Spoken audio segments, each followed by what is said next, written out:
নমস্কার বন্ধুরা, আমার চ্যানেলে আপনাদেরকে স্বাগত জানাই। আজকে আমি দোকানের মতো স্বাদের তড়কা বাড়িতেই কিভাবে বানাবেন তার রেসিপি নিয়ে চলে এসেছি। চলুন তাহলে রেসিপিটি শুরু করা যাক। প্রথমেই আমি একটা প্রেসার কুকার নিয়েছি। প্রেসার কুকারেতে দিয়ে দিচ্ছি সামান্য পরিমাণে সরষের তেল। এখানেতে সরষের তেলেরই ব্যবহার করতে হবে। সর্ষের তেলটি সামান্য পরিমাণে গরম হলে তার মধ্যে আমি দিয়ে দিচ্ছি আদা রসুনের পেস্ট। আদা রসুনের পেস্টটা সামান্য একটু নাড়াচাড়া করে নেওয়ার পর তার মধ্যে আমি দিয়ে দিচ্ছি সামান্য পরিমাণে জিরে গুঁড়ো। জিরে গুঁড়ো দেওয়ার পরে দিয়ে দিচ্ছি সামান্য পরিমাণে ধনে গুঁড়ো, দিয়ে দিচ্ছি সামান্য পরিমাণে হলুদ গুঁড়ো, তারপরে দিয়ে দিচ্ছি সামান্য পরিমাণে লঙ্কার গুঁড়ো। এই সবকটাই আপনারা পরিমাণ অনুযায়ী দেবেন। আমার এখানে ডাল কম, তাই আমি অল্প পরিমাণেই সব কিছু ইউজ করেছি।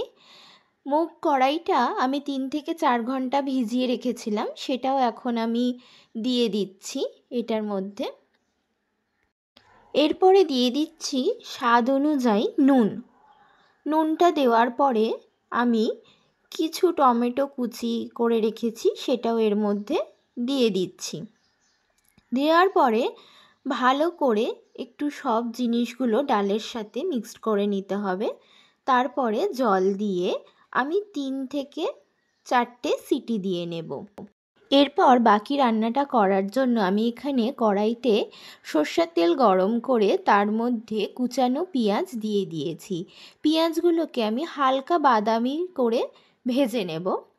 হালকা বাদামি যখন কালার চলে আসবে, এই যে দেখতে পাচ্ছেন ঠিক এই রকম, এই অবস্থাতে দিয়ে দিচ্ছি সামান্য পরিমাণে নুন। তারপরে দিয়ে দিচ্ছি কুচিয়ে রাখা ধনেপাতা। ধনেপাতার কুচিটা দেওয়ার পরে আমি পেঁয়াজটার সাথে খুব ভালোভাবে একটু নাড়াচাড়া করে নিলাম। তারপরে দিয়ে দিচ্ছি সামান্য পরিমাণে গরম মশলার গুঁড়ো। গরম মশলার গুঁড়োটা দেওয়ার পরেতেই আমি এর মধ্যে সিদ্ধ করে রাখা তড়কার ডালটা দিয়ে খুব ভালোভাবে নাড়াচাড়া করে এটাকে মিশিয়ে নিতে হবে। একটু যখন দেখবেন মাখা মাখা হয়ে আসছে, ঠিক সেই সময় তড়কার ডালটার মধ্যে আমি দিয়ে দিচ্ছি একটা ডিম।